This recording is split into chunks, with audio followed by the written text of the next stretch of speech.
Bonjour à tous et bienvenue sur un nouvel épisode de la chaîne Token Talkers. Et on a la chance et l'honneur aujourd'hui de recevoir avec nous Caroline Jurado, qui est la créatrice et fondatrice de la chaîne très connue Les Cryptos de Caro, newsletter, livre, elle est présente partout. Comment ça va, Caroline? Ça va hyper bien, je suis trop contente d'être là avec vous. Nous, c'est Nous aussi. vraiment un plaisir de te recevoir. C'est vrai, ça faisait un petit moment qu'on voulait t'avoir et donc maintenant on sait que tu es disponible, donc très content. Et écoute, Caroline, pour commencer, est-ce qu'on peut faire un petit tour sur comment tu en es venue aux cryptos? Parce que les cryptos, c'est quand même quelque chose d'assez récent, assez tech. On se dit, bah, c'est pas fait pour tout le monde. Toi, tu es là, tu es championne du monde pour vulgariser tout ça et apporter un discours très simple. Comment t'en es venue à dire, OK, moi maintenant, je me lance dans les cryptos? Ouais, c'est clair que j'étais pas du tout, prédestinée à être dans le secteur des cryptos parce que je suis pas du tout geek à la base. Je pense que ça se voit même dans, mon discours, enfin tout ce que je fais, ça se voit que je suis pas geek. Mais il se trouve que quand j'avais créé ma première start-up, j'étais dans un espace de coworking que je squattais illégalement parce que j'avais pas une thune à l'époque et que mes voisins, eux, ils avaient une boîte tech, c'était des développeurs et ils avaient totalement foiré leur boîte. Franchement, elle marchait pas du tout, mais ils investissaient beaucoup en crypto. Donc on était en 2015 à l'époque. Ils investissaient énormément en crypto et moi je les prenais pour des énormes losers. Et il faisait que de me dire, mais Caro, on avait un débat, c'était infini. Caro, tu comprends rien. Toi, tu travailles trop dur, tu essaies de faire une bonne boîte et tout, mais regarde, nous, on a capté la vie, on investit en crypto. Et moi, j'étais là, genre, mes bandes de nazes, vous allez tout rater, etc. Et moi, 3 ans après, j'ai revendu ma boîte, j'ai gagné un peu d'argent, mais eux, ils étaient multimillionnaires, quoi. Vous avez investi un peu avant tout le monde, quoi. Et donc, comme 100% des personnes qui sont rentrées dans les cryptos, j'y suis rentrée à cause d'un énorme somme absolu d'être passée à côté d'une opportunité. Et donc, quand j'ai vu ça, je me suis dit, putain, c'est pas possible que tu passes à côté de ça parce que t'as cru que c'était trop compliqué pour toi. Tu les as pris pour des geeks qui comprenaient rien à la vie. Et donc, j'ai passé tout le temps que j'avais à commencer à me renseigner sur les cryptos. Vraiment à cause de la FOMO, quoi.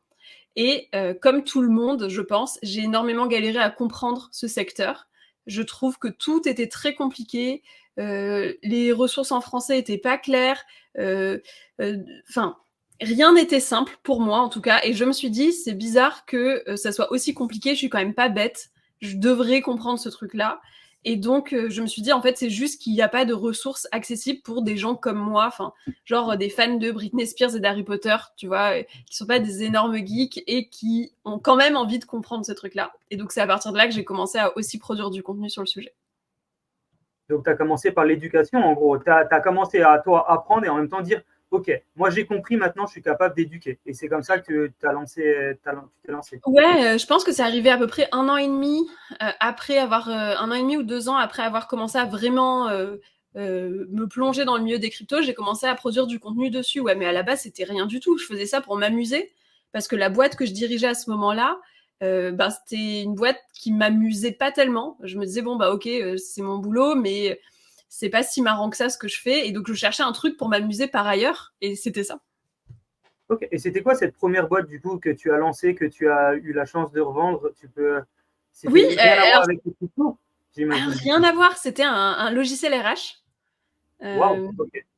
ouais, ouais, que je vendais Trop bien. au DRH du CAC 40 pour prendre en compte la vie des salariés de la boîte de manière plus régulière. OK. Ouais, donc tu étais déjà quand même un peu dans la tech, pas la tech du tout crypto, mais tu étais quand même déjà bien visionnaire. Tu étais loin de. Ouais, tu étais déjà entrepreneuse dans l'âme, tu avais des bonnes idées, tu étais capable de lancer des choses. Ouais, félicitations. Puis tu as réussi à la revendre et puis du coup, tu es passé de l'ARH au crypto, quoi. Là, c'est plus un saut, là, c'est un pont, carrément. Là, Ouais, c'est deux mondes différents. ouais, c'est clair, mais je pensais jamais que ça arriverait. Même quand je me suis lancée à créer du contenu sur les cryptos, j'ai jamais cru qu'un jour je lâcherais mon business principal pour me mettre à temps plein dessus, que ça deviendrait une vraie boîte, etc. Jamais, je m'y attendais pas du tout. OK. Ouais, bah, c'est des fois, je pense que c'est des parties de la vie qui arrivent comme ça. On se dit, OK, bah, c'est pas censé arriver, mais ça arrive, je le prends. Ça se Ah passe bah oui, super oui. bien, ça se passe pas mal. ça se passe un peu plus mal, c'est pas grave, j'ai appris, et toi, ça s'est bien passé, et donc félicitations pour toi, tu as osé. Au jour d'aujourd'hui, tu es une des références, en tout cas sur le domaine de l'éducation et au niveau de la conversation et de la facilité d'apprendre à tout un écosystème au nouveau, le monde des cryptos.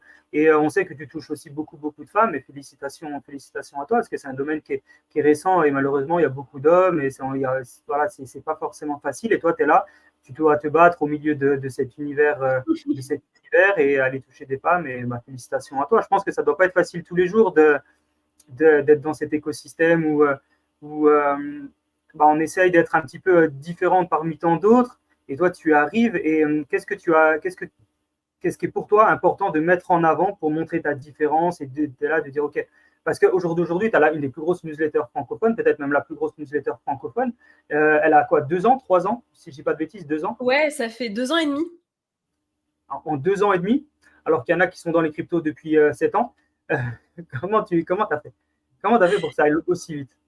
Eh ben, alors, il y a eu plein de facteurs, mais le plus important, je pense, c'est que je me suis positionnée à un moment donné où ce que moi je voulais faire, il y avait une attente et que ça n'existait pas. C'est-à-dire que j'ai réfléchi sur qu'est-ce que moi j'avais vécu comme expérience quand j'ai voulu apprendre les cryptos et qu'est-ce qui ne m'a pas plu dans cette expérience-là. J'ai fait une liste de critères et j'ai dit ok, je vais faire exactement l'inverse.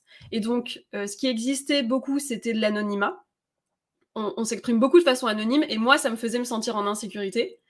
Et donc, j'ai décidé que on saurait qui je suis, que je tutoierais ma communauté, que ma communauté me tutoierait, qu'elle m'appellerait Caro, qu'elle verrait ma tête, qu'elle verrait où je suis quand j'écris, qu'elle verrait ce que je fais, etc. Parce que ça crée de la confiance dont moi j'ai besoin, par exemple. Je me suis aussi dit que tout le monde parlait de jargon compliqué, que moi j'emploierais aucun mot de jargon et que donc s'il fallait transformer un petit peu les choses pour que ça rentre, et ben je le ferais, que je m'en foutais. Ça c'était ma ligne directrice, c'est que j'emploierais pas de jargon et que donc quelqu'un qui n'a jamais entendu parler de crypto peut comprendre n'importe quelle phrase que je vais dire. Et ensuite, il y a eu pas mal de ce que je fais le plus, c'est que je vais essayer de trouver des exemples de la vie et les appliquer aux cryptos. Parce que les cryptos, c'est tellement nouveau, c'est une innovation qui est tellement importante que c'est vachement difficile de conceptualiser de quoi il s'agit, comment fonctionne cet écosystème, alors qu'il y a des choses qu'on a déjà vécues dans notre vie qui nous permettent en fait de comprendre ça. Et donc, je vais dire, tu te rappelles quand tu étais au lycée, se passait ci, se passait ça, et puis j'explique ces choses-là, et je dis, c'est exactement pareil en crypto, sur ce truc-là, c'est ça qui se passe. Donc j'essaye vraiment de faire des métaphores, des liens avec le concret, avec le réel, pour que les gens me comprennent. Et après, c'est sûr que le fait d'être une femme, ça fait que ma communauté, elle est mixte. J'ai 45% de femmes dans ma communauté. Donc, c'est chouette, quoi. Je pense qu'en France, il n'y a personne d'autre qui a... Je pense que toutes les femmes qui s'intéressent aux cryptos sont dans ma communauté. Très certainement. Donc ça, c'est chouette. Et sinon... donc, tu as voulu vraiment marquer la différence par ton authenticité, par le fait de dire, OK, il y a des codes, moi, je vais venir et je vais tous les casser. En gros, c'est ça, si on peut résumer. C'est ça, et puis je me suis aussi dit, tout le monde est sur Twitter ou sur des trucs sérieux, moi je serai sur des réseaux qui sont faciles, je serai sur Instagram, là où tu suis tes trucs, sur TikTok. La newsletter, après, c'était un truc qui était très important pour moi, parce que je voulais aussi pouvoir expliquer des choses un peu plus en détail, un peu plus longuement, etc. Et quoi d'autre? Si, il y a aussi un truc que je reproche pas mal, moi, au secteur de la crypto, c'est ce côté expertise un peu entre soi, on est un club, nous on a compris les trucs et on veut pas vraiment que les gens nous comprennent parce que nous on sait. Et donc moi sur ça, je sais pas, j'ai l'impression que les gens quand ils comprennent la crypto, ils font genre qu'ils ont toujours compris et qu'ils sont juste plus intelligents que tout le monde et donc du coup ils rendent les choses compliquées. Et donc moi j'essaie de faire l'inverse, de dire tout le temps que moi je captais rien. Que c'est normal, que ça a l'air compliqué, mais d'essayer de simplifier au maximum. Donc c'est vraiment, je pense que c'est ça qui fait que ça marche en fait. Sûrement, c'est que tu apportes quelque chose de nouveau, un regard différent. Et dans tous les cas, je pense qu'on quand on marque une différence, forcément, on se fait repérer. Des fois en bien, des fois en mal, des fois on est aimé, des fois on est détesté. Mais le fait de ne pas rentrer dans le moule, c'est comme ça qu'on apporte une force. Et donc je pense que c'est ça. Et tu parlais juste avant de ta newsletter, qui était vraiment quelque chose qui tenait à cœur. Quel est pour toi l'impact, la mission? Qu'est-ce que tu qu'est-ce que tu veux faire tous les jours avec enfin, c'est pas tous les jours cette newsletter, mais comment tu veux la mettre en place, qu'est-ce qu'elle développe, comment elle touche les gens, quel est le retour que tu as par rapport à ça, parce qu'il y a un gros travail derrière cette newsletter quand même. Est-ce que tu Ouais. peux nous en dire plus? La newsletter, donc c'est tous les lundis. Et mon but, ça va être Précise qu'on l'a reçue ce matin, donc ça veut dire qu'on Oui. tourne à lundi. Mais ça marche très très bien, elle est magnifique. Et ben, mon but avec cette newsletter, enfin, à la base, le but, il y a 2 ans et demi, c'était de répondre aux plus grosses questions que les gens se posaient sur les cryptos. Et au fur et à mesure, ça a été d'aller explorer différents sujets. Donc, j'essaye à chaque fois d'aborder un point de l'écosystème crypto, blockchain, d'une façon la plus lisible possible. Enfin, j'imagine toujours les cryptos comme du sirop. Genre, c'est trop bon, mais c'est hyper sucré. Tu peux pas le boire comme ça. Tu dois le diluer dans beaucoup d'eau pour que ça se boive bien. Et donc, c'est ce que j'essaye de faire. J'essaye vraiment de dire, OK, je veux traiter ce sujet-là en crypto, mais il est un peu complexe. Je veux que les gens puissent le digérer. Et donc, hop, je vais raconter une histoire. Je vais essayer de mettre ça, de diluer ça dans plein d'eau pour que ça soit agréable. Donc, c'est ce que je fais dans la newsletter. Ah ouais. Ok. Ouais, du coup, ça te permet vraiment de pouvoir toucher un maximum de personnes. Et est-ce que, du coup, ce côté, c'est ça qui peut être intéressant, c'est que malgré le fait que toi, tu redonnes, on va dire, ces informations d'une façon qui est beaucoup plus digérable, du coup, on va dire. Toi, comment est-ce que tu aimes consommer l'information? Est-ce que, du coup, c'est la façon dont toi aussi tu aimerais Moi, du coup, j'adorerais. ouais, voilà, c'est ça. Et du coup, tu arrives à quand même à te forcer, entre guillemets, peut-être aller chercher du contenu qui est Ouais. un peu plus, voilà, un peu plus relou, et cetera. Et est-ce que tu te fais, tu t'imbibes de tout ça, mais du côté français? Est-ce que tu aussi du côté même anglophone? Ou est-ce que toi, tu puises un petit peu tes infos, et cetera? Est-ce que c'est un mélange de plein de trucs? Ouais, en fait, alors maintenant, ça m'arrive un peu moins parce que je traite beaucoup de sujets que je connais déjà et donc du coup, ça m'arrive plein de fois de faire des sujets, sortis de nulle part, enfin, ou en tout cas, j'ai aucune recherche parce que je pense que j'ai déjà absorbé beaucoup, beaucoup d'informations et donc je sais plus d'où ça vient. Mais, par exemple, quand je veux traiter un nouveau sujet, j'en ai jamais parlé, je vais effectivement lire toute la littérature française sur le sujet, la littérature, anglophone aussi que je trouve. Mais pour moi, c'est une expérience qui est hyper douloureuse. C'est-à-dire que je sais que je le fais parce que je suis obligée de le faire, mais je me fais trop chier, quoi. Je me fais chier, je mets du temps à comprendre, je me dis tout le temps que, mais pourquoi est-ce que c'est expliqué de manière aussi complexe? Et des fois même, j'émets l'hypothèse que ce sont des gens à qui il doit y avoir des articles qui sont écrits et on a dit à une personne, vas-y, écris cet article sur ce sujet-là. La personne a dit, ok, mais elle a pas compris. Et du coup, elle écrit un article et genre, quand tu le lis, tu comprends pas non plus, mais c'est parce qu'elle a pas compris en fait. Et du coup, moi, je trouve qu'il y a beaucoup, beaucoup d'articles qui sont comme ça sur les cryptos et qui donnent du coup l'impression aux gens que ils comprennent pas parce qu'ils sont trop bêtes, mais en fait, c'est parce que la personne qui a écrit a pas compris non plus. Donc, Ouais. donc voilà, donc mon expérience, moi, elle est douloureuse parce que c'est pas trop le genre de choses que j'aime consommer, en tout cas pas sous ce format-là. Ouais, c'est vrai qu'on dit souvent aussi, si tu es pas capable d'expliquer quelque chose à un enfant de 5 ans, c'est que tu l'as pas compris toi-même. Ouais. C'est un peu cette phrase-là et c'est vrai, ça marche aussi pour les cryptos. Mais bon, ça reste évidemment un exercice qui est ultra compliqué et du coup, donc ouais, tu continues mais quand même d'absorber. Oui, oui. Est-ce que du coup, tu participes aussi à des événements dans le Non, Web3? non, je Non, tu fais fais pas. pas? Ah, Enfin, c'est si, je intéressant pense. parce que en général, c'est ça, c'est soit il y a des gens qui vont à tous les événements et il y a des gens qui vont pas du tout aux événements. Toi, tu es plutôt, anti-événement ou enfin ça t'intéresse pas forcément? Quand on m'invite en tant que speaker, je vais y aller, pas tout le temps, mais des fois. Mais sinon, y participer franchement, non, j'aime pas ça, quoi. Je trouve ça. Je pense que comme je suis mauvaise en small talk et je m'ennuie vite et bref, du coup, j'en tire vraiment pas le meilleur parti. Donc finalement, je me dis, je préfère utiliser ce temps à créer du contenu, à voir mes amis ou faire des activités qui me plaisent, plutôt que aller dans des événements en espérant soit de rencontrer des gens de l'écosystème, soit de. Enfin, je sais que je vais pas apprendre des nouvelles choses dans des événements, donc ce serait plutôt pour rencontrer des gens. Et je suis trop mauvaise en fait. Ouais, je suis vraiment trop mauvaise en small talk, donc Moi, j'arrive pas vraiment à rencontrer des gens de cette manière-là. Donc j'attends que les gens me contactent et dans ce cas, on va boire un café, on s'appelle ou j'en sais rien, je les rencontre comme ça, quoi. Trop cool.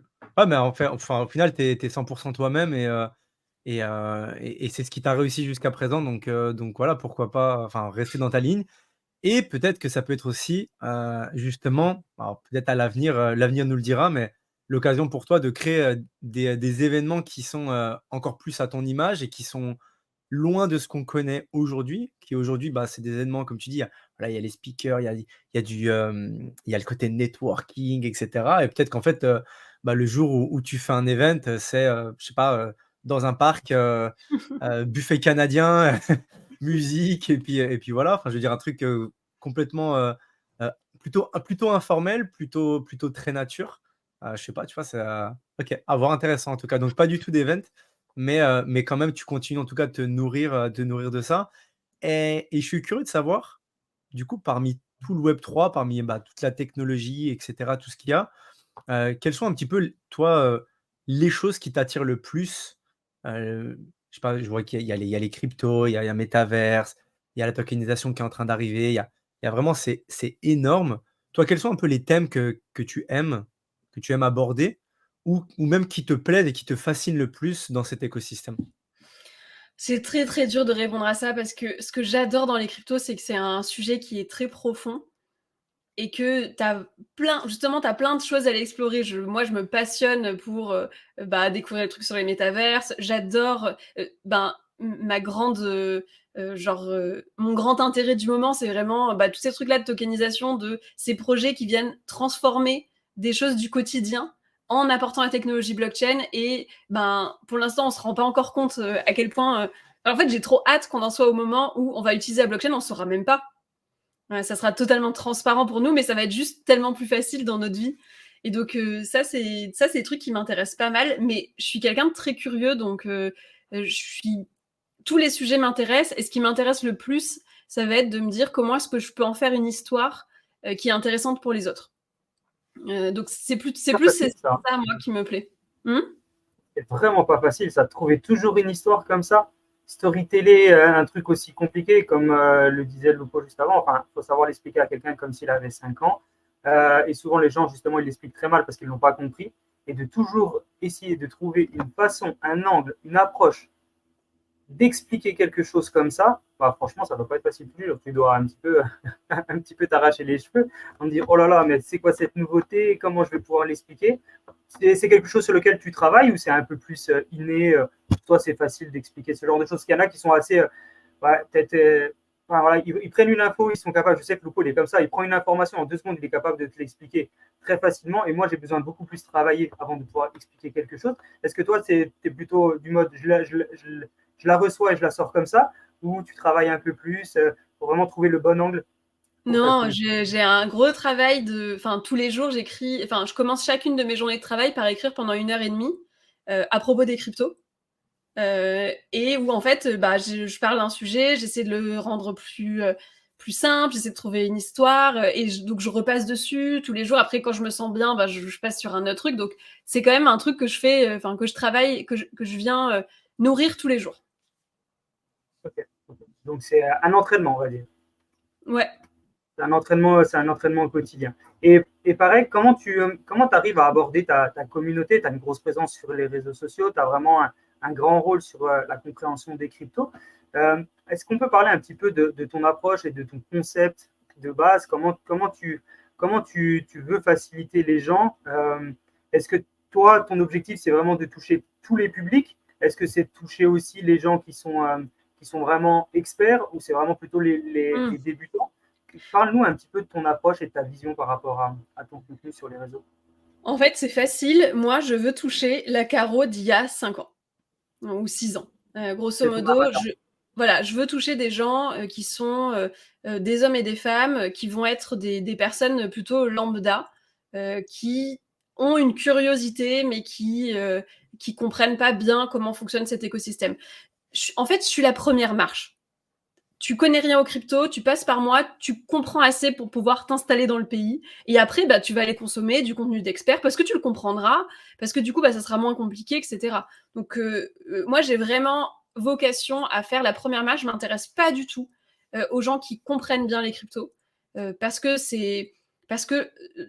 ça m'amuse pas de faire du contenu d'expertise.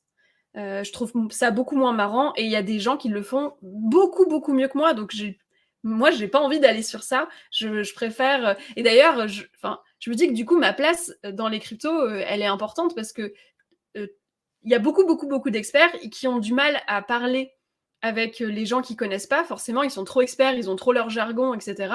Bon, bah, il manque une marche et c'est moi cette marche-là. Donc, ça, c'est ma vocation à moi, ma position, c'est ça. Ouais.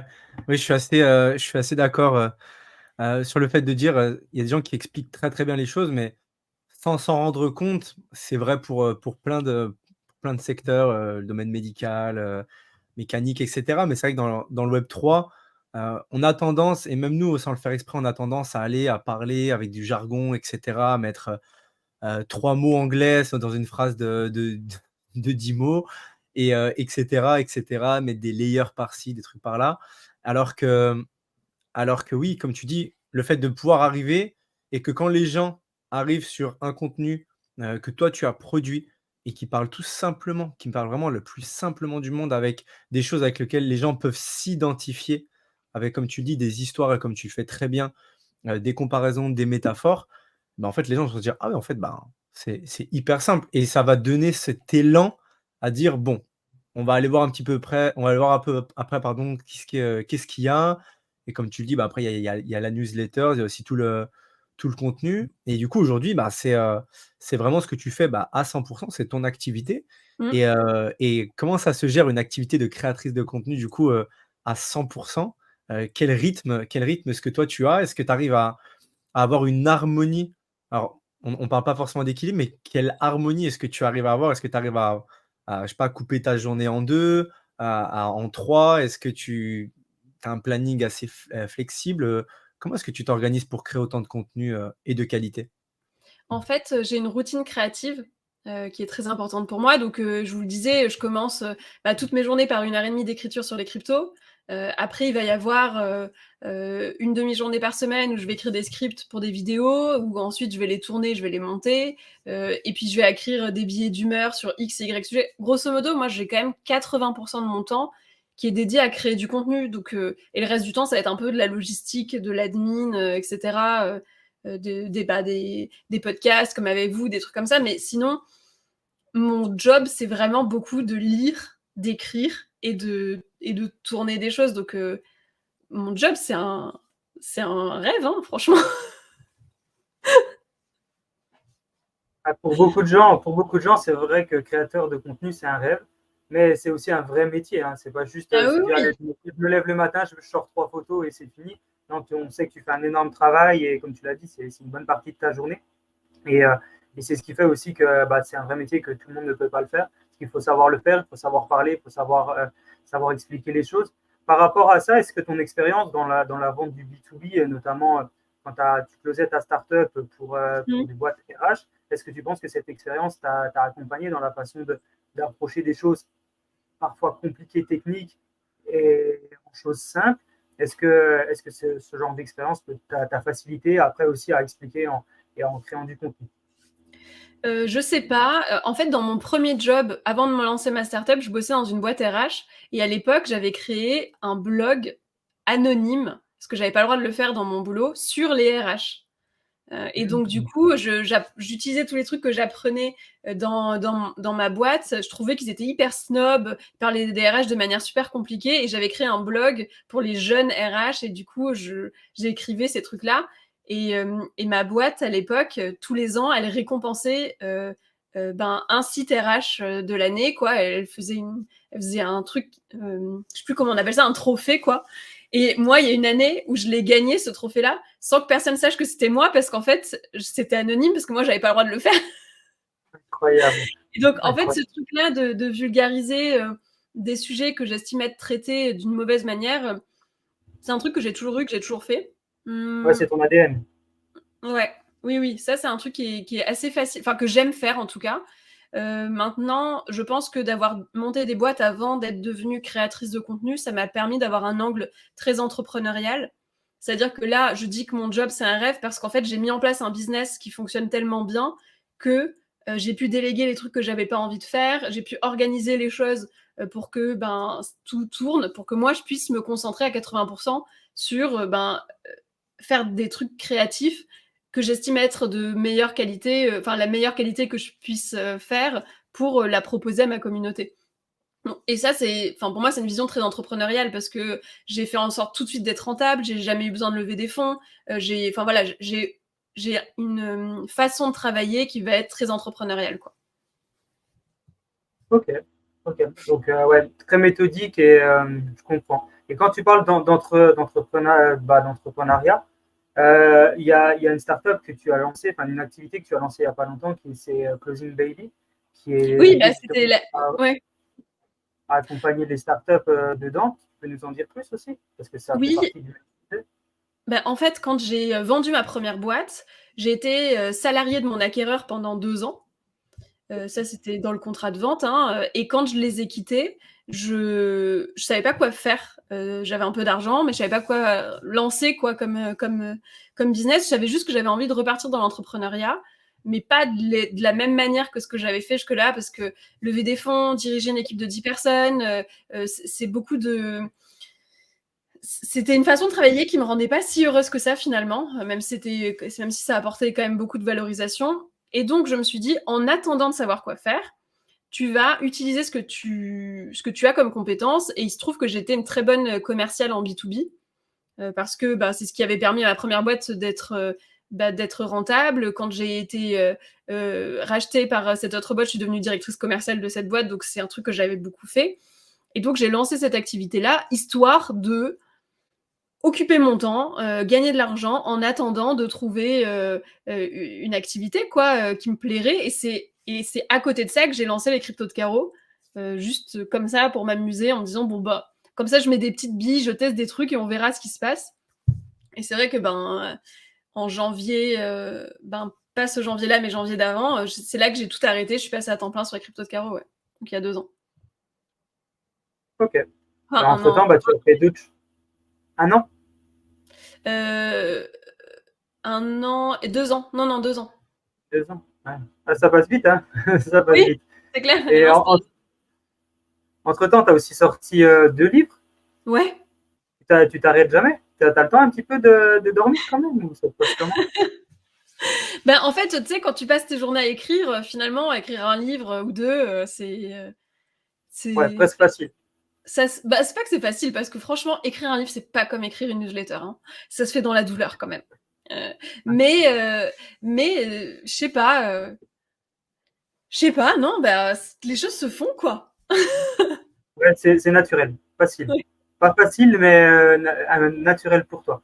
C'est vrai que d'ailleurs, on invite tout le monde à aller voir le livre, hein. Il est disponible partout, à la FNAC, à Cultura, je crois, Amazon. Enfin voilà, vraiment, il est disponible partout. N'hésitez pas à aller l'acheter, même il y en a plusieurs. Mais c'est vrai que pour beaucoup de gens, c'est pas facile, hein, de faire un livre. On en a fait un aussi avec Lupo dans le secteur de la tokenisation. On sait que c'est vraiment pas facile et que il faut aller se chercher au fond de soi-même, il faut le gratter. Mais bon, toi, tu en as fait 2, donc félicitations à toi, 2 fois plus de respect. Mais c'est pas facile. Et qu'est-ce qui t'a mis la puce en disant, OK, j'ai déjà une newsletter, je suis présente partout, mais en plus, je vais faire un livre. Qu'est-ce qui t'a motivé à le faire? J'avais jamais trop pensé en réalité. Le premier livre, c'était une maison d'édition un peu indépendante qui m'avait contactée, qui m'avait proposé. Et je m'étais dit, ouais, après tout, pourquoi pas, ça va me faire apprendre des nouvelles choses. Et une fois que j'ai sorti le premier livre, j'ai été contactée par toutes les maisons d'édition de Paris pour me proposer d'en réécrire un. Et donc, quand j'ai vu Hachette, je me suis dit, OK, c'est les plus gros en France, je peux pas refuser un bouquin à Hachette. Là, c'était vraiment le FOMO, hein. Même si je viens d'en écrire un, je peux pas refuser de bosser avec Hachette pour ça. Et du coup, j'en ai republié un dans la foulée, l'année qui a suivi. Là, cette année, je vais pas écrire de livre, hein. Ça sera Cette année, reflet. on se repose un petit peu, on laisse la créativité quand même et puis on va ingérer. Et Ouais. il va sûrement y avoir beaucoup d'histoires à raconter dans le prochain si on rentre dans un bull run, en tout cas Ah, cette année c'est aussi. clair, c'est clair. On se Il le y aura souhaite. sûrement On se le souhaite tous. Du coup, toi, je suis curieux d'avoir un petit peu, bah, justement ton avis par rapport à ça. Est-ce que officiellement tu penses qu'on est déjà rentré? Est-ce que c'est plutôt, en avril? Est-ce que voilà, je suis curieux d'avoir un petit peu toi ta vision, du coup par rapport à ça. Parce que chacun donne un petit peu ses prévisions et il Et y a en des fait, gens qui se mouillent plus ou moins, mais voilà. je suis d'accord, mais en fait, je trouve ça trop drôle parce que quand j'en parle de ce sujet-là avec des experts du secteur, ils sont tous en train de me dire, mais pour moi, là, on est déjà en bull run, quoi. Et sauf que comme moi, mon business, c'est d'être avec des noobs. Moi, comment ça? Moi, j'estime le bull run pas quand les cryptos commencent à remonter. Hein. Moi, j'estime le bull run quand les noobs commencent à s'intéresser aux cryptos. Quand il commence à y avoir de plus en plus de gens qui n'étaient pas dans les cycles précédents en crypto qui s'y intéressent. Et c'est ça mon indicateur à moi, qui n'est pas un indicateur que peuvent avoir les gens qui sont experts et qui travaillent qu'avec des experts parce que eux, ben, forcément, ils ont leur propre vision. Moi, ce que je vois, c'est que pour l'instant, on n'y est pas encore. Je ne suis pas encore en train d'intéresser des gens qui ne s'y intéressaient pas avant. J'ai une croissance qui est... Enfin, c'est facile. On est en bull run, je vais faire plus de 2500 abonnés à la newsletter par semaine. Là, je fais plus 300, on n'y est pas. Voilà, c'est clair. C'est une métrique C'est ton ultra importante. thermomètre. On va rester bien en contact, hein, parce que du coup, tu vas pouvoir bien nous dire dès que ça commence à pumper un peu là au niveau de la newsletter. C'est un Après, indicateur qu'on n'a pas nous. moi, j'ai vraiment l'impression d'avoir un business qui est 100% corrélé au prix du Bitcoin. Je vois que tout est très, très interdépendant, que j'ai la chance d'avoir une communauté qui est intéressée par ce sujet-là et qui continue de me lire, de regarder mes vidéos, etc. Mais je vois bien que pour l'instant, la croissance, donc j'arrive vers des nouvelles personnes de manière assez lente. Alors que quand le sujet est vraiment porteur, c'est les gens qui viennent à moi. Beaucoup, beaucoup, beaucoup, beaucoup. Donc, moi, j'en ai tiré mon parti. Je fais comme toutes les boîtes dans la crypto. Je profite quand c'est de l'hypercroissance et le reste du temps, je structure. Hiberne. Exactement. Et tu prépares les bases pour quand ça explose. Ouais, donc, tu as le bon thermomètre. Et c'est vrai que c'est super intéressant de t'écouter comme ça en disant, bah voilà, moi, en fait, selon le nombre d'abonnés à ma newsletter, je sais si on est en bull run ou pas. Ça, c'est quand même super intéressant. Je ne connaissais pas ce thermomètre-là, mais Je ok. pense que je pense qu'à part moi, personne ne fait ça. Hein.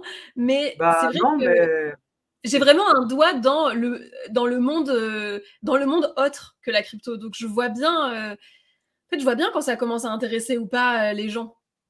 oui, parce que tu veux toucher le public entrant de Oui, l'écosystème. Et le public entrant, bah, c'est surtout celui-là qui est les premiers qui nous expliquent le bull run. Et peut-être que les autres qui font de l'éducation aussi comme toi, qui essayent de faire du contenu comme toi, ils visent peut-être moins, on va dire, les entrants.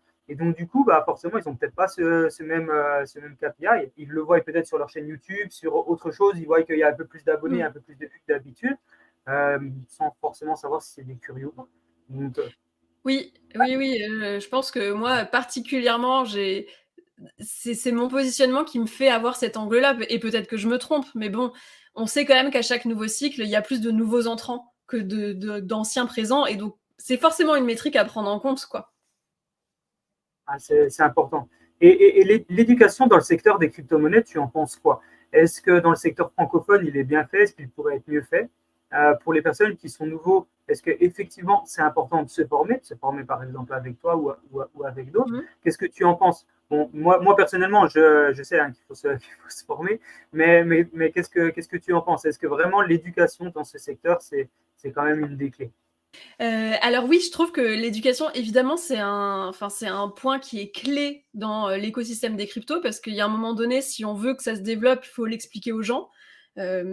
Je sais pas si vous vous rappelez, je sais pas quel âge vous avez, mais enfin bon, à l'époque, quand Internet est arrivé et que les gens étaient persuadés qu'en l'an 2000, on allait tous mourir à cause d'Internet. Genre, clairement, je pense que pour cette innovation-là, ils ont dû mettre en place des trésors d'éducation pour que les entreprises comprennent, pour que le grand public comprenne, etc. Et je pense que pour les cryptos, c'est exactement la même chose qui se passe.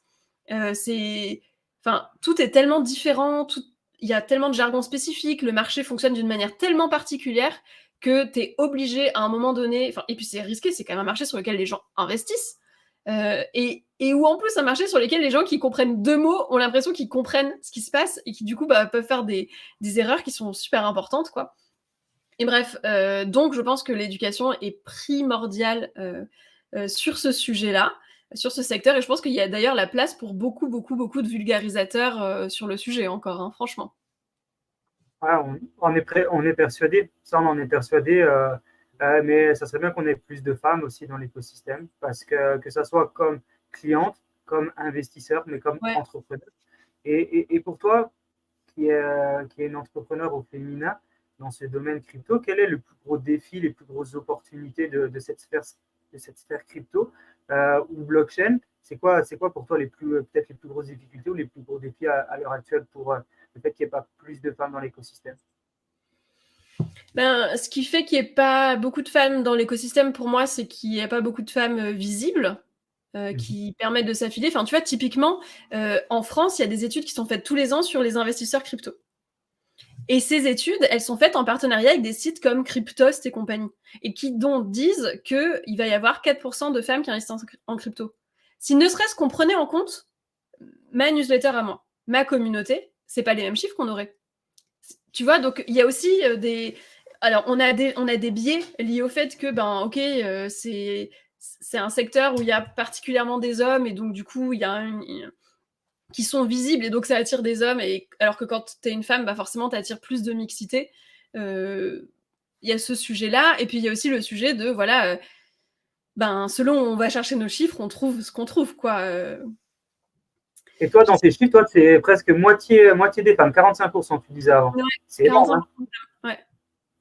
Bah, moi, je trouve pas ça bizarre, en fait. Je me dis juste que, ben, en fait, comme quoi, être une créatrice de contenu, ça permet d'attirer des hommes qui s'intéressent au sujet et des femmes qui vont pas se sentir exclues ou qui vont pas avoir l'impression que c'est pas fait pour elles, parce que j'utilise des codes qui vont être beaucoup plus mainstream que les codes de la crypto classique. D'accord. Et quels sont tes objectifs en termes d'évolution, notamment sur la partie newsletter? Est-ce que ton objectif, c'est qu'elle multiplie par 2 la prochaine année? Est-ce que tu t'es fixé des petites ambitions, des petits objectifs à l'avenir? Figure-toi que je ne me fixe pas ce genre d'objectif parce que je suis tellement corrélée à la croissance du Bitcoin que, en fait, moi, j'aimerais bien, hein, que la newsletter double d'ici la fin de l'année, et ça dépendra beaucoup de si jamais le Bitcoin repart comme ce qu'on l'espère tous ou pas. Mais en fait, je me prends plus trop la tête avec ça. Enfin, tous les ans, je double mon chiffre d'affaires. Ok, c'est cool. Je fais une croissance qui est continue et qui est relativement stable, enfin qui est relativement solide, même dans les périodes où les cryptos sont basses. Je crois que je me satisfais pas mal de ce que j'ai, sans me mettre trop de pression. Enfin, je sais pas, je trouve ça stressant en fait de se mettre ce genre d'objectif là en tête. J'aurais l'impression d'échouer alors que ça dépend pas vraiment de moi. Enfin, pas que de moi en tout cas, ces trucs-là. Ouais, c'est vrai que, comme tu dis, si en plus tu as vraiment remarqué ça, enfin, on le remarque tous dans le web 3 où, dans tous les cas, l'intérêt, il est grandissant. Plus, les cryptos en parlent, plus Bitcoin il est haut, et plus, voilà, bah, tous les créateurs de contenu explosent, et parce qu'il y a Ouais. énormément de recherches, et cetera.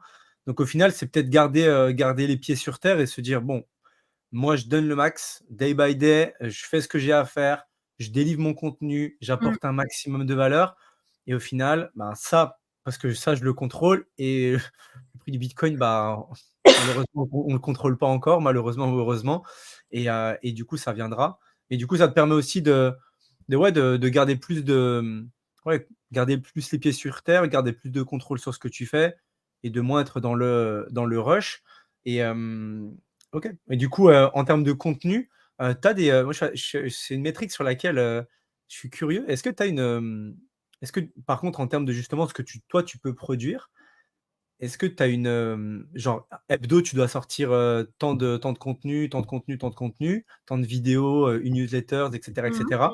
Ou c'est pareil aussi, c'est quand même, ça fluctue en fonction Non, du marché, comment il est? non, ça fluctue pas. Je produis toujours à peu près le même nombre de contenus. Donc toutes les semaines, je produis une newsletter. Je vais produire 5 vidéos. Je vais produire, un billet d'humeur, et ensuite, là, ça fait un moment que je l'ai pas fait, mais ça va repartir. Je vais produire 2 posts pour LinkedIn.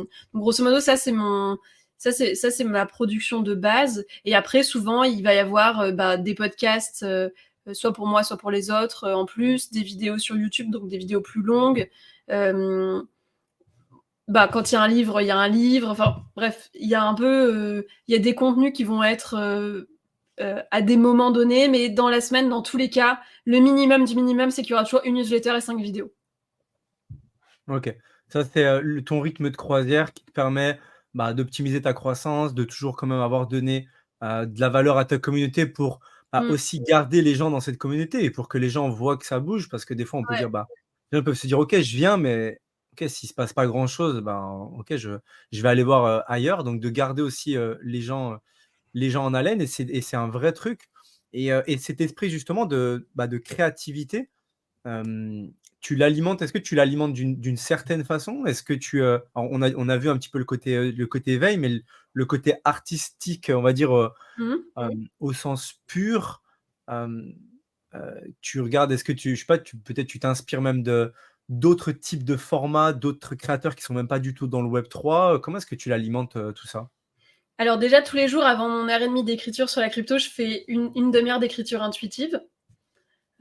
Donc ça, c'est un truc super important aussi pour me lancer. Après, je fais des ateliers d'écriture sur de la poésie, sur de l'écriture de chansons aussi, sur l'écriture de fiction. Enfin, j'adore ça. Donc, je fais des ateliers. Je suis un programme de créativité également.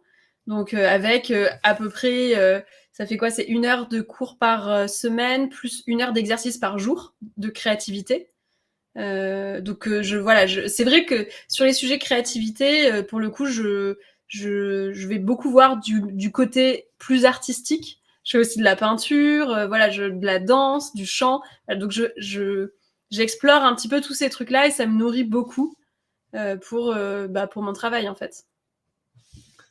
Ouais, donc il y a vraiment, le contenu et c'est là, en fait, que ce que je trouve, très intéressant, c'est que vraiment on peut retrouver, en fait, le bout du bout, c'est-à-dire le contenu que nous on voit, ça vient de, toute une créativité, plein de choses que tu stimules aussi au Ouais. quotidien et qui te permettent, d'arbitrer tout ça, de mettre en forme et à la fin de délivrer ça.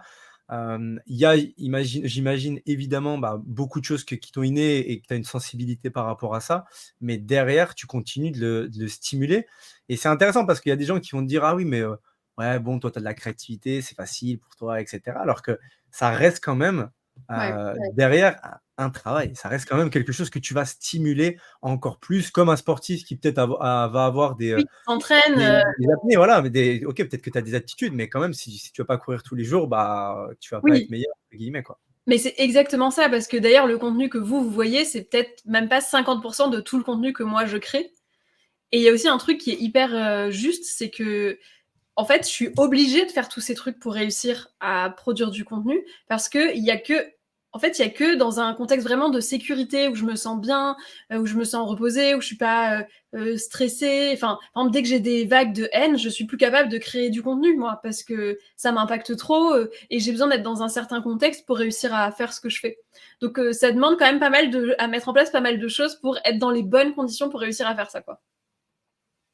Ouais, c'est vraiment un état de flow, qu'il faut Mmh. arriver, à retrouver et comment est-ce que tu arrives à avoir un petit peu ce côté, déconnexion justement? J'imagine que tu te prends aussi des temps où tu es Ouais. complètement, déconnecté des réseaux et cetera. Peut-être, hebdo ou peut-être de temps en temps tu dis: «OK, je prends 3 jours, je suis complètement off».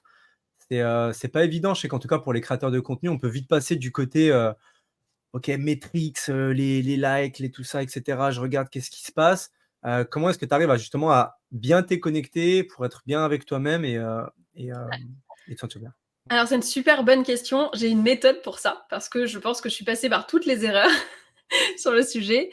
Et maintenant, ce que je fais, c'est que je vais créer toutes mes vidéos en même temps, donc sur une même journée pour la semaine. Et c'est aussi le moment où je vais, par exemple, faire mon programme de story que je veux créer dans la semaine. Donc je vais un peu tout décider une fois dans la semaine, et après ça, je me connecte que pendant une demi-heure par jour sur les réseaux sociaux.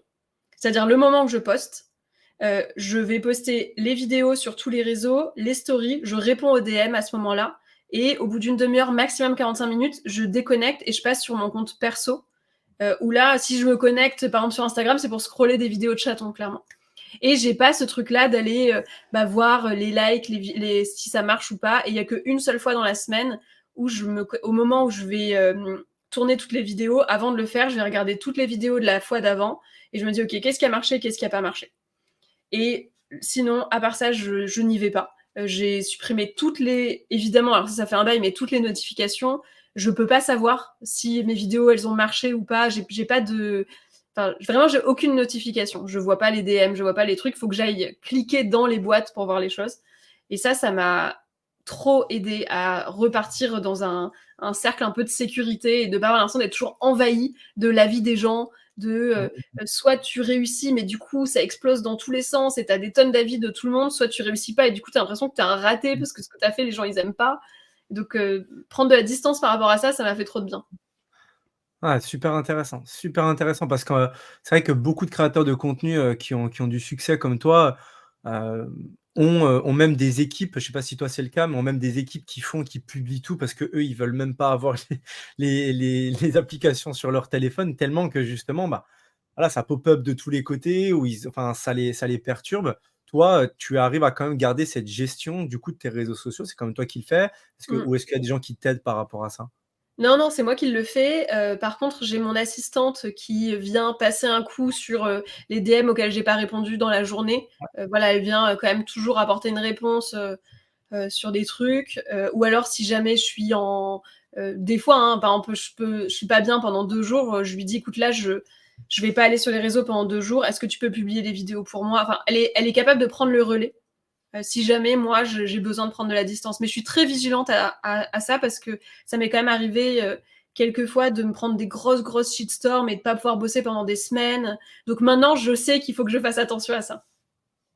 C'est un sujet qui est ultra, merci d'en parler, si ouvertement parce que je sais que c'est un sujet qui est encore ultra, je sais pas si tabou c'est le mot, mais en tout cas encore très sensible et je pense qu'on va y venir de plus en plus à justement, bah, ces réseaux sociaux, de comment est-ce qu'on doit ou comment est-ce qu'on devrait les consommer, pour que ça n'affecte pas, notre santé mentale, que ça Ouais. soit, même nous en tant que «consommateurs» entre guillemets ou en tant que créateurs et je pense qu'il y a vraiment des bonnes pratiques, comme tu as dit, des bonnes pratiques, des bonnes choses à mettre en place dans son quotidien.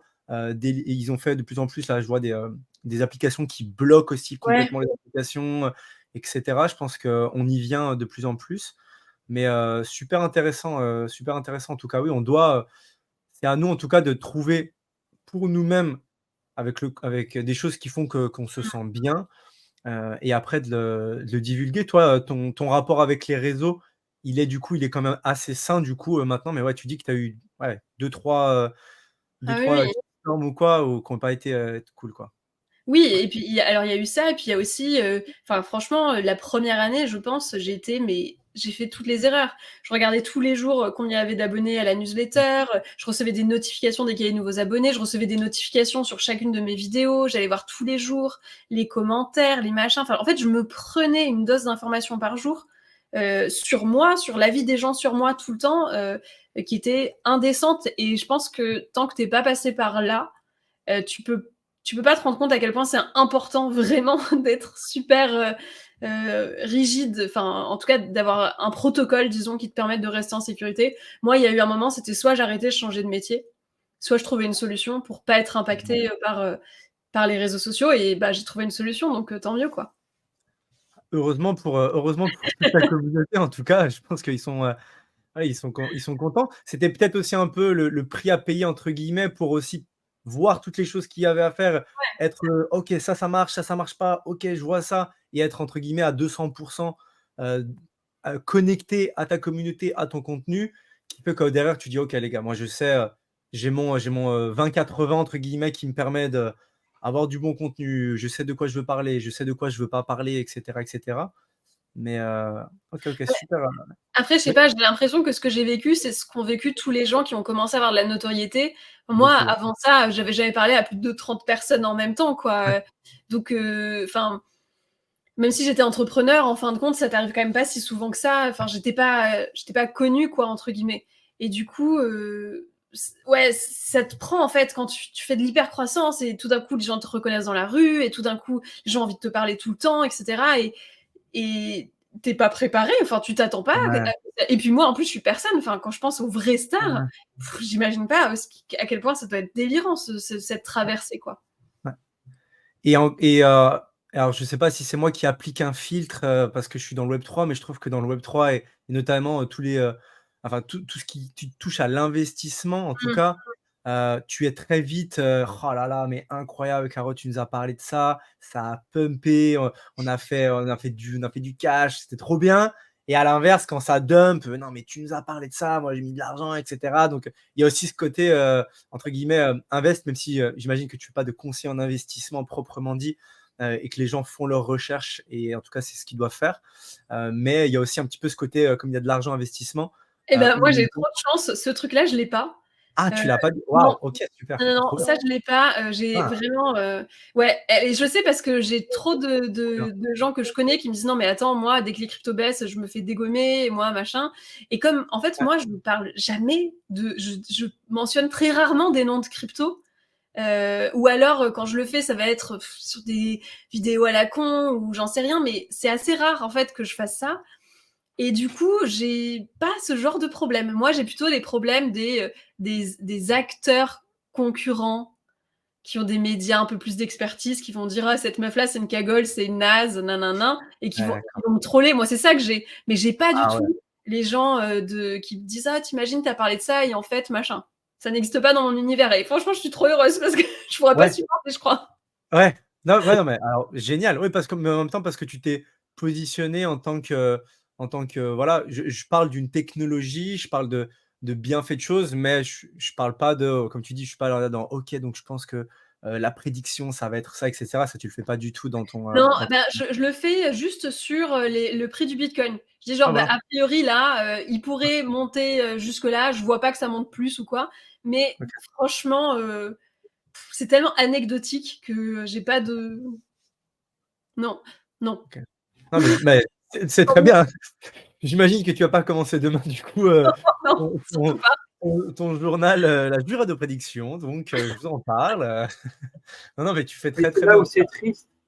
C'est là où c'est triste parce que tu te rends compte qu'en fait, là où tu as le plus de, entre guillemets, d'adversaires, c'est les personnes qui font la même chose que toi, alors qu'on est tous là pour un seul et même but, c'est de faire monter la communauté. Et toi, ceux qui te mettent des bâtons dans les roues de ce que tu dis, la plupart du temps, c'est pas tes clients, tes followers, tes Non, viewers, les personnes de ta newsletter, c'est juste les gens qui sont juste jaloux de ton succès, de ta croissance et de ce que tu es capable de faire, en disant non, mais elle est pas bien.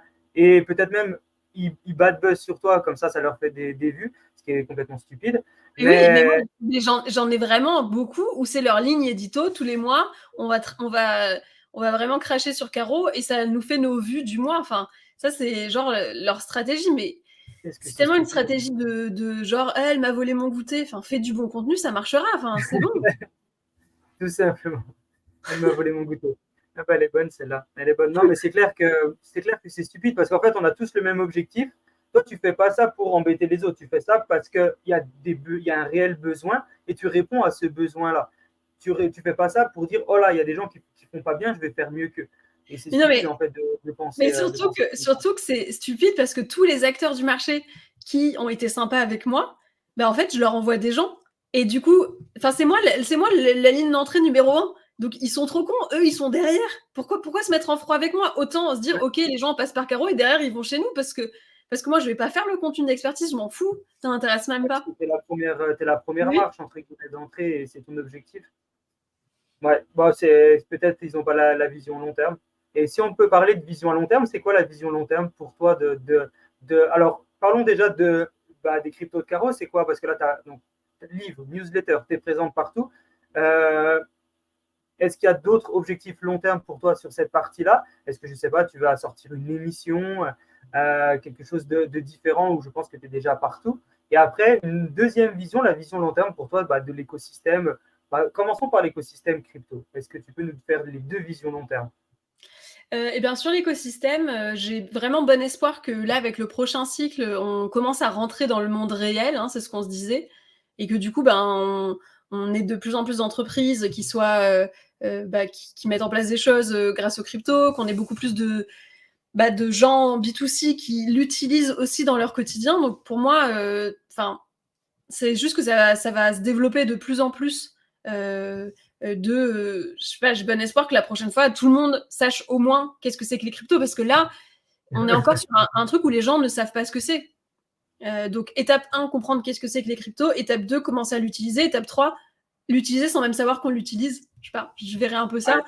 Donc, et se rassurer peut-être que c'est pas que des scams. Ça, c'est important. Ouais, c'est clair. Non, et pour moi, vraiment, le sujet, c'est la démocratisation.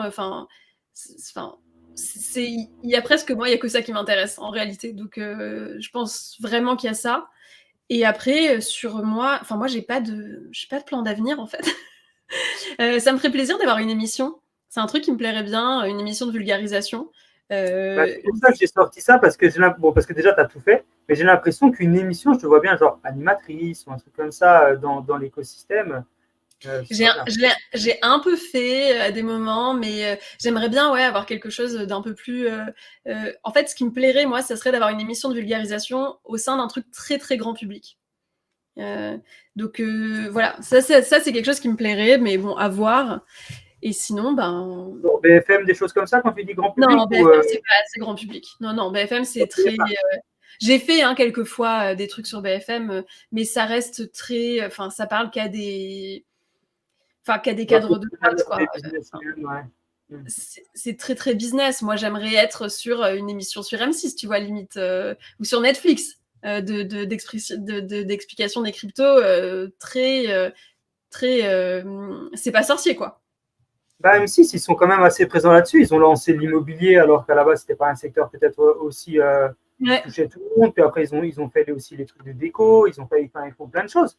Donc, pourquoi pas les cryptos de cargo, effectivement. Là, je fais un peu des chroniques, tu vois, pour Bean Crypto, pour des magazines un peu crypto, mais j'aimerais bien, la prochaine étape, là, ce serait d'en faire dans des magazines beaucoup plus grand public, genre dans Elle ou dans des trucs où je peux aller toucher vraiment des gens qui n'ont rien à voir avec le schmilblick. Donc voilà, c'est un peu les étapes, c'est un peu des trucs comme ça qui m'intéressent. Mais et toi, et ça, c'est du coup, c'est une vision qui est intéressante. Tu penses que nécessairement, enfin, en tout cas, tu penses que ça sera plus facile d'aller toucher plus de monde, justement, en passant par des médias vraiment très, très, très streaming, plutôt que de toi créer peut-être même ton émission sur YouTube et la lancer? Parce que moi, je suis pas partisan ni de l'un ni de l'autre. Je pense que les deux sont possibles. Mais en tout cas, je n'enterrerai pas ce côté, OK, j'ai envie de faire une émission, je fais mon émission sur YouTube, je la balance et ça va toucher un maximum de monde. Je vois aujourd'hui MrBeast, si je regarde, voilà, le mec, il est plus regardé que je sais pas, peut-être toutes les chaînes de télévision aux États-Unis, ou la moitié en tout cas. Il a une visibilité de malade. Donc au final, est-ce que justement, ce côté un peu sur le côté, je lance mon média, je lance mon émission, ça peut pas aussi le faire? Tu soulèves un point qui est super important. Figure-toi que c'est dans ma liste de réflexion pour l'année. C'est plutôt un sujet de logistique chez moi. C'est que en même temps que tout ça, j'ai pas non plus envie de me faire chier. Et donc, à un moment donné, soit je trouve une équipe qui peut vraiment bien bosser avec moi, mais je déteste manager. J'ai quand même des petits délires, genre je suis phobique administrative, je déteste manager, et puis je déteste la logistique. Ouais, ok. Qui font que des fois, je vais faire un choix plutôt qu'un autre, tu vois. Ok. Je peux comprendre que tu as juste envie d'arriver peut-être sur un plateau, comme tu dis, tout est ready, ça tourne, on avance, et puis voilà, tu n'as pas forcément envie de t'occuper de tout ce qu'il y a derrière. Mais comme tu dis, peut-être avec une bonne équipe, au final, en tout cas avec la communauté que tu as déjà, ça peut que push. Et quand je vois aujourd'hui, au final, les gens, quand ils veulent aller chercher une information, ils vont quand même sur YouTube. Ça reste le deuxième. Le deuxième moteur de recherche, c'est YouTube. Le troisième, c'est TikTok, qui aussi est un peu présente. Donc ça peut être intéressant. Il me semble qu'aussi TikTok, il voulait promouvoir justement du contenu même plus long, beaucoup plus long, avec du 5 minutes, plus de 5 minutes, etc. Donc Ouais, c'était leur plan, mais ça nécessite quand même de faire du contenu qui soit un peu plus professionnel que ce que moi je fais. Moi, je fais beaucoup de contenu amateur, au sens tournage amateur. Ouais. Et ça nécessite. Mais ça fait partie des sujets que j'explore. J'ai des rendez-vous demain justement pour ces trucs-là. Ah, Donc, ok. ouais. Ok. Ah, donc intéressant. Donc, ouais, il y a quand même de. Donc, oui, tu vas voir un petit peu où ça t'amène au niveau de ta vision pour toi. Mais en tout cas, ce qu'on note et ce qu'on ressent, c'est que tu as envie de faire encore beaucoup pour l'écosystème. Tu as envie d'aider un maximum de gens, d'impacter un maximum de personnes à se mettre au crypto, Ouais. à mettre un pied dans le Web3. Ça, c'est la mission qui t'anime chaque jour, quoi, j'ai envie de dire. Oui, ouais, franchement, mais même, enfin ça c'est la belle façon de présenter les choses. La vérité, c'est que moi, je m'amuse beaucoup, que je trouve que le sujet est super intéressant et que je vois pas de manière plus fun que de m'adresser à cette cible-là qui me permet en fait moi de faire des choses de façon marrante, qui me plaisent et tout quoi. Ouais, je pense que tu aimes aussi bien ta communauté et qu'elle joue vraiment un grand rôle. Et justement, en parlant du rôle de ta communauté, à quel point pour toi c'est crucial? Est-ce que tu aurais continué de faire ça si tu avais vu que la communauté ne te suivait pas? Est-ce que tu aurais quand même continué? Mais le fait que ta communauté voilà, te motive, te suive, enfin vraiment est là partout, et on sait que c'est vraiment la base d'une communauté pour le développement d'une entreprise. Est-ce que à quel point c'est important pour toi? C'est entre le choix des deux. C'est primordial. Okay. C'est primordial. Enfin, quand tu t'adresses à des gens, si jamais les gens t'écoutent pas, ben en fait, à un moment donné, c'est difficile c'est difficile en fait de parler dans le vide. Donc pour moi, tout repose sur le fait que les gens aiment ce que je fais et qu'ils me le disent et que bah du coup ils continuent de consommer mon contenu et que voilà, enfin ça me donne l'impression de faire quelque chose de bien, d'être une bonne personne, d'avoir un impact positif. Enfin, je pourrais pas faire tout ça sans ma communauté quoi. Donc, elle joue un rôle vraiment primordial dans ce que tu fais, et ça te motive encore plus d'aller chercher, d'aller faire plus de choses, d'aller chercher des nouveautés, de voir un peu une vision. Même si tu dis, j'ai pas une vision très lointaine, mais tu as quand même une vision sur ce que tu veux faire et la direction dans laquelle tu vas. Et ça, je pense que c'est quand même, je pense que c'est vraiment super important. Quelles sont les plus grosses ou la plus grosse leçon peut-être que tu as apprise dans le monde des cryptos? Est-ce que toi, tu as investi dans des projets sur lesquels tu as potentiellement perdu de l'argent? Bah, ça nous est quasiment tous arrivé dans l'écosystème. Quelle leçon tu as appris? Tu sais que tu as dû avoir peut-être un peu plus de persévérance qu'ailleurs. Tu peux nous dire un peu plus. Alors, j'ai absolument déjà perdu de l'argent en crypto, comme tout le monde. Et ce que ça m'a appris d'ailleurs, c'est un truc que je répète très souvent à ma communauté, c'est que parce que je pense que c'est un problème auquel moi j'ai été beaucoup confrontée et auquel sont beaucoup confrontés les gens qui sont pas geeks ou alors qui ont pas trop confiance en eux, c'est que on croit toujours que les gens savent mieux que nous et que nous on sait pas assez, qu'on comprend pas assez. Et il y a vraiment ce truc-là que j'ai appris qui est la majorité des gens ne savent pas ce qu'ils font. Il faut pas prendre pour argent comptant ce que va te dire quelqu'un qui a l'air de mieux savoir que toi. Vraiment sur ce truc-là de remettre en question l'information toujours et de se faire confiance, d'essayer de chercher soi-même les infos, ça me semble être essentiel. Enfin, moi, la première fois que j'ai perdu de l'argent, c'est parce que j'ai écouté un pote qui avait l'air d'être plus compétent que moi. Je l'ai cru sur parole et j'avais pas assez de compétences pour vérifier ce qu'il me disait. Et ça m'allait bien, cette position de personne qui sait pas, qui écoute quelqu'un qui sait. Et en fait, après, quand j'ai perdu de l'argent, j'avais la haine contre lui, alors que c'était pas sa faute. Enfin, il y a un moment donné, c'était ma propre responsabilité d'être assez compétente pour comprendre ce qui se passe et pour faire les bonnes analyses. Donc, il y a beaucoup ce truc de responsabilisation de soi-même et de juste pas croire que quelqu'un qui va utiliser du jargon compliqué, il est forcément plus au courant que toi. C'est pas très vrai dans ce secteur, je trouve. Enfin, il y en a où c'est le cas, mais c'est pas pour autant qu'il faut écouter ce qu'on te dit, quoi. Donc, si tu avais un conseil à donner par rapport à une leçon que tu as apprise, c'est écoute-toi un peu plus, peut-être renseigne-toi un petit peu mieux. C'est pas parce que la personne d'à côté a l'air de mieux s'y connaître qu'elle s'y connaît vraiment. Et fais tes propres analyses pour être sûr de ne pas tromper. C'est vraiment, fais en sorte d'être assez compétent pour pouvoir challenger les conseils qu'on te donne. De ne jamais rien prendre pour argent comptant. C'est-à-dire, si toi, tu me dis, moi, je pense ça du secteur, je peux le prendre en note et réfléchir à si moi, je pense ça du secteur et pas partir du principe que je pense ça parce que toi, tu as l'air d'être plus compétent que moi. C'est plus ça, parce que ça te coûte de l'argent en crypto si tu fais confiance aux gens. Donc, avec la volatilité avec, forcément, ça coûte 2 fois plus, voire 3 fois plus. Ok, d'accord. Et est-ce qu'il y a des écosystèmes pas forcément que dans le monde des cryptos, mais aussi dans le monde du Web3 que tu suis, que tu apprécies. Je ne sais pas si tu es dans le monde du gaming, est-ce que peut-être le monde du métaverse. Tu parlais un petit peu de la tokenisation, c'est un secteur que l'on fait beaucoup, sur lequel on est assez présent avec Lupo. Toi, tu penses qu'à part le domaine des cryptos, dans le monde du Web3, la tokenisation, c'est quelque chose, il y a un gros avenir? Ah bah oui, oui. Enfin, moi, je dis crypto parce qu'en fait, je parle à des noobs qui savent pas de quoi on parle. Et donc, crypto, c'est le seul mot qu'ils connaissent à peu près.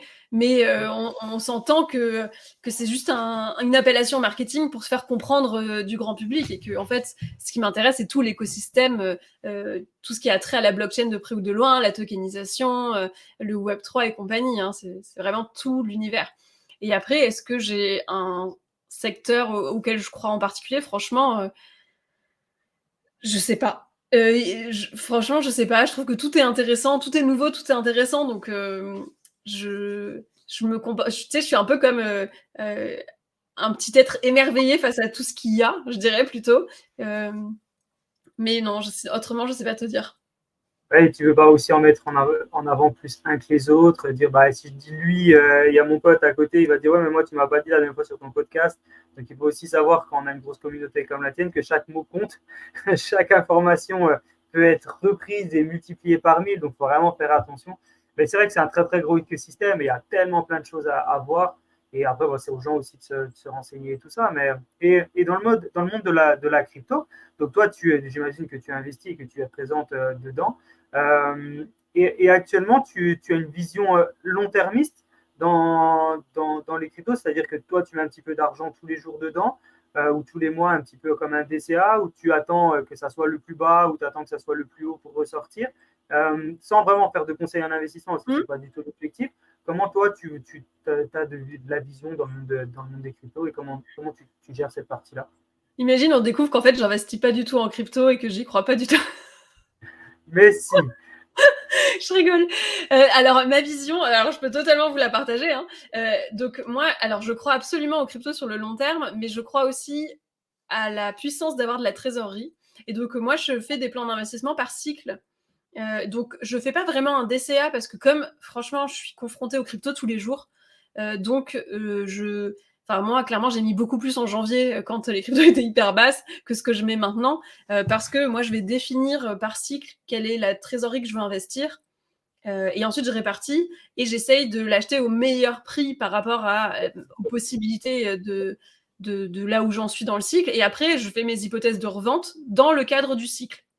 Donc, je sors de la trésorerie à chaque cycle que je réutilise aussi en partie pour réinvestir ensuite. Donc, j'ai une vision long terme, mais moi, je suis pour prendre du cash. Quand même. Ouais, c'est la priorité. Et sans nous dire dans quoi tu as investi, parce que ce n'est pas l'idée, dans combien de crypto-monnaies tu as un petit peu d'argent? Est-ce que tu as un visuel là-dessus? Est-ce que c'est Ouais, plutôt bien 2 sûr. ou 3, une dizaine? Ouais, je vais te dire une vingtaine de cryptos dans lesquels j'investis. Je crois qu'en réalité, c'est plutôt 30. Ah, quand même. Bravo.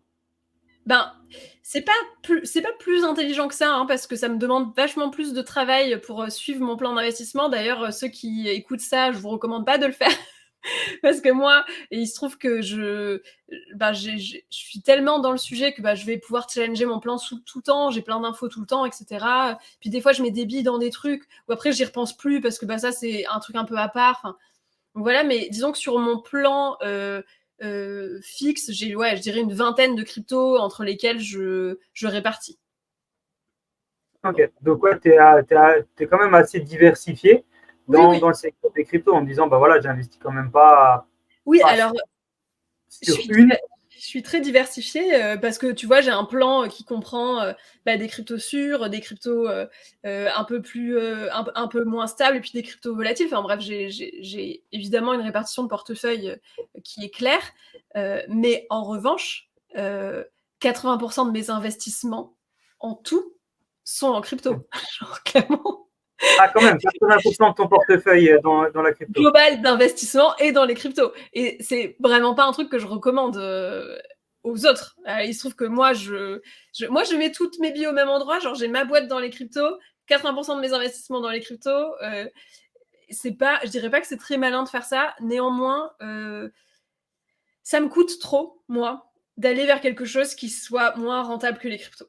Ça me coûte tellement émotionnellement que je me dis franchement, au pire, voilà, je mesure totalement mon risque. Et donc, je le fais vraiment en conscience. Maintenant, je pense qu'il faut quand même être un peu solide pour se dire ce genre de choses. J'aimerais pas qu'il y ait des gens qui m'entendent dire ça et qui disent oh, moi aussi je vais faire pareil alors qu'ils se rendent pas bien compte de tous les tenants et aboutissants, quoi. C'est un peu ça. Faire le 80-20 en disant 80 dans les cryptos parce que c'est comme ça que Caro elle fait. Oui, je comprends ce que tu veux dire. Et c'est quoi le 20%? Tu peux nous dire? C'est quoi? C'est de l'IMO? Ouais. C'est Non, dans quoi? C'est quoi les IMO, 20%? j'ai eu, mais je déteste. Non, le 20%, c'est en bourse. Ah, ok. Oui, bah, c'est à peu près aussi la même chose, quoi. C'est aussi quelque chose d'un peu plus volatile. C'est des actions et tout. Ouais, franchement, comparé à la crypto, moi, c'est vraiment. Mais c'est sûr que oui, j'investis pas dans la pierre. Ça me fait chier. Je l'ai déjà Ouais. fait, hein, mais ça me fait chier. Ah, Il faut bah, quand si même que tu... ça bouge, quoi. Faut quand même que Hein. ça bouge. Il faut quand même que ça bouge. Ouais. Caro est un peu hyperactive, on dirait. Hein. Je sais pas, mais j'ai l'impression qu'elle est un peu Faut que ça hyperactive. bouge. Faut que ça envoie. Non, mais c'est pas. Enfin, c'est plus que. Enfin, par exemple, investir dans l'immobilier, franchement, on se rend pas compte à quel point ça te coûte en charge mentale pour une rentabilité maximum de 6%. Enfin, pardon. Moi, je prends en compte dans tous mes investissements la charge mentale que c'est. Et donc, typiquement en crypto, elle est très faible pour moi parce que j'adore et que le temps est capitalisé parce que tout ce que j'utilise, je l'utilise de plein de manières différentes pour mes contenus, pour mes investissements, etc. Donc en charge mentale, c'est très faible. En revanche, en immobilier, gérer des relations avec un notaire, trouver des locataires, gérer des fuites de je sais pas quoi, des baisses de prix de marché, alors que je trouve que il y a rien de plus chiant. Ah, par contre, j'investis dans l'immobilier tokenisé, hein, mais bon, ça reste en crypto. Mais ça me coûte trop en charge mentale comparé à la rentabilité faible que c'est, quoi. Ah, c'est sûr. Je comprends ta vision par rapport à ça. Et aussi, on dit que c'est toujours, bon, on dit toujours que c'est bien de se diversifier, mais il faut savoir se diversifier dans des choses qu'on apprécie, qu'on comprend et qu'on aime. Parce que si c'est se diversifier en se disant, bah, j'ai mon pote, il fait ça, je vais faire aussi, mais j'aime pas, Ouais. j'apprécie pas, je comprends pas, puis à chaque fois qu'il y a une baisse, bah, en fait, c'est plus un poids qu'un avantage, bah, autant pas le faire. Non, ça, c'est sûr. Et quand tu parles, euh, aux gens au jour d'aujourd'hui, ta communauté. Euh, Avant, quand tu as commencé dans le business, c'était beaucoup de l'entreprise, donc du B2B. Maintenant, c'est Mmh. beaucoup plus des particuliers. Hein. Tu as, Oui. des entreprises quand même qui te contactent, Ouais. qui te demandent des conseils, qui te demandent de faire des cours. Comment ça se passe? Alors j'ai quelques conférences, ouais, mais j'accepte de moins en moins, parce que, le coût, investissement, rentabilité est pas très bon, je trouve, pour moi. Mais, j'en ai et sinon, je vais avoir, enfin, en fait, j'ai quand même, enfin, on n'y pense pas, hein, mais genre, il y a plein de gens qui bossent dans des entreprises de la finance et même de la start-up tech qui sont dans ma communauté. Et donc, du coup, de fait, je vais avoir des demandes comme ça. Et sinon, mes relations en B2B, elles sont plutôt avec les sponsors. Parce que comme j'ai un business model qui va être d'un côté B2B, de l'autre côté B2C, j'ai quand même des relations avec des entreprises qui vont voilà, payer pour avoir des publicités dans mes contenus. Et même les gens qui viennent de la finance, les banques, tout ça, je pense qu'ils ont aussi besoin de personnes qui apportent des conseils, de la vulgarisation de cet écosystème. Et je Oui, pense oui. qu'il va falloir des Des personnes fois, qui savent. j'ai des dingueries hein, qui m'arrivent. Un mec au service des impositions euh, à Paris, quoi, qui me dit bah oui, en fait, tout mon service, on est abonné à ta newsletter parce que on essaie de comprendre comment ça marche, rapport à la flat tax par rapport aux crypto. J'étais là genre ah ouais d'accord, ça me retombe dessus un jour ce truc. Donc si j'ai quand même des trucs un peu marrants quoi de gens qui utilisent mon Ah, contenu en tout c'est, cas, quoi. dans tous les cas, comme tu as dit, tu étais la première marche. Et c'est pas parce qu'on vient du monde de la finance ou on vient du monde des startups qu'on connaît forcément l'écosystème des cryptos. Mm. Dans tous les cas, on tombe tous un jour à apprendre et on commence tous par quelque chose. Et du coup, c'est un petit peu comme ça que tu as aussi démarré les cryptos avec des gens que tu as croisés tout au début. Tu nous expliquais que tu as croisé dans un genre d'incubateur et voilà, ils se lançaient là-dedans. Et tu les as pris pour des gens qui étaient complètement à côté de la plaque. Et après, tu t'es intéressé, tu as dit, oh, c'est cool, c'est une super technologie. Puis tu as fait évoluer ça. Et puis maintenant, ton regard là-dessus sur l'ère du numérique et les cryptos, c'est que voilà, tu mets une bonne partie de ton investissement dedans, tu y crois, tu te dis voilà, sur du long terme, ça y va. Moi, j'ai 100% de mon business et de mon business model qui est dessus. Est-ce que tu as envie de créer d'autres entreprises? Parce que tu viens du monde de la startup, donc souvent, en plus, tu as l'air d'être quand même hyper actif. Souvent, on a mis l'idée à la seconde. Est-ce que tu t'es dit, OK, je vais lancer un autre business qui n'a rien à voir avec les cryptos? Est-ce que tu t'es dit, je vais lancer un business avec les cryptos, mais peut-être plus sur, je sais pas, du NFT, sur de la tokenisation? Est-ce qu'il y a d'autres business qui te titillent, pardon? En fait, je suis très fidèle là, j'adore ce que je fais, j'adore la manière dont je le fais, j'adore les possibilités que j'ai. Du coup, je saute pas d'une idée à l'autre comme ça en me disant je voudrais faire ça qui n'a rien à voir et ça qui n'a rien à voir. Pour l'instant, franchement, j'ai lancé quand même plusieurs business et j'ai eu des belles réussites dans ma vie professionnelle, mais la vérité, c'est que j'ai jamais eu un business qui marche aussi bien que ça et avec autant de possibilités de croissance. Et du coup, ça m'arrive même jamais de me dire ah tiens, je ferais bien autre chose que ça. Pour l'instant, là, je suis à fond dans mon histoire d'amour avec ma boîte, quoi, et je suis pas du tout passé la lune de miel, quoi. Ok, bon, c'est bien. Ouais, puis c'est ce que tu disais aussi, c'est l'harmonie aussi. C'est-à-dire que tu as une boîte qui fonctionne, mais aussi tous les matins, tu te réveilles, tu as le smile, tu as la patate, ça se ressent. Donc c'est aussi ça l'harmonie à trouver pour qu'on se sente bien. Parce que c'est cool de faire des boîtes qui marchent et qui sont rentables, et cetera. Mais c'est clair que quand tu peux le faire dans des domaines que tu apprécies, que ta place dans l'entreprise, ça soit où tu arrives à, comme tu nous as dit, tu arrives à enlever tout ce que tu as pas envie de faire pour juste faire tout ce que tu as envie de faire, j'ai envie de dire, c'est Ouais. magnifique. Après, je sais pas où je serai dans 5 ans, mais Ça. pour l'instant, j'adore, quoi. Dans 5 ans, avec un BTC à 1 million, de toute façon, ouais, c'est sûr que personne ne sera personne ne sait où on sera. C'est clair. Moi, je vous écrirai depuis mon penthouse. Bon, C'est le trop bien en tout cas. c'est le minimum qu'on te souhaite, Caroline. C'est le minimum qu'on te souhaite. On est gentiment à la fin du podcast. Est-ce qu'il y a un petit quelque chose que tu voudrais rajouter, sur lequel tu voudrais soit revenir, soit ajouter de la valeur en supplément? Tu nous as fait partager beaucoup, beaucoup de choses. Est-ce qu'il y a quelque chose d'autre que tu veux nous partager? Un petit mot de la fin? Un petit mot de la fin. Alors attendez, je vais chercher un truc parce que il y a pas longtemps, et je pense vous c'était pareil, hein, mais moi quand j'ai écrit mon dernier bouquin là, j'en pouvais plus à la fin et j'ai jamais relu en fait. Et genre la dernière fois je suis tombée sur un truc que j'ai écrit et je me dis putain c'est si vrai, il faudrait que ça définisse le secteur. Attendez, je vais vous dire. Allez, avec plaisir. Ça dit, c'est ce que j'ai dit, du coup, mais je suis trop d'accord avec moi-même. Oui, c'est moi. Donc, j'ai écrit « Et si quand on te demande pourquoi tu t'intéresses aux cryptos, au lieu de répondre pour gagner de l'argent, même si c'est vrai aussi, tu répondais parce que c'est en train de changer notre monde. » C'est pas mal, hein? C'est un très, très beau mot de la fin. Ouais, je suis d'accord. Très bel auteur aussi, donc... non, c'est un très, très bel. Trop cool. Montre-nous le livre là, du tout, pour que les personnes qui... Voilà. Les personnes qui n'ont pas vu. Trop bien. On mettra de toute façon en description, évidemment, le lien vers ton livre, vers tous tes réseaux pour les personnes qui veulent te suivre. Les gars. Avec grand plaisir. Pour les personnes qui veulent comprendre facilement cet écosystème et qui n'ont pas envie d'entendre du jargon, qui n'ont pas envie d'entendre des choses barbantes. Caro, elle met du peps, elle met de l'énergie, ça se ressent. Et on vous invite tous à aller découvrir. Elle a une newsletter, ce qui est canon aussi, dans laquelle elle en sort une par semaine, parce qu'elle met toute la semaine à l'écrire, parce qu'elle met beaucoup d'énergie. Dans, elle vulgarise vraiment plein de choses, comme on vous l'a dit. Donc, c'est le moment d'aller voir un petit peu plus ce qu'elle fait et vous allez être conquis, on en est sûr. Merci les gars pour l'invitation.